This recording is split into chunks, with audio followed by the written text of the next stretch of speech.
ಕಷ್ಟ ಒಂದೇ ಬರದು, ಸುಖವೂ ಬರದೆ ಇರದು. ರಾತ್ರಿ ಮುಗಿದ ಮೇಲೆ ಹಗಲು ಬಂದೇ ಬತ್ತೈತೆ. ತುತ್ತು ಅನ್ನ ತಿನ್ನೋಕೆ, ಬೊಗದೆ ನೀರು ಕುಡಿಯೋಕೆ.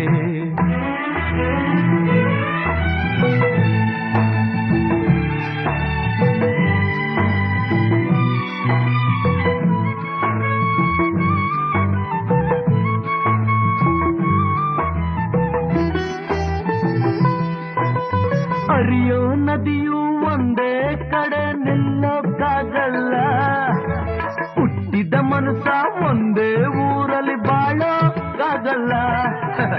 ಹರಿಯೋ ನದಿ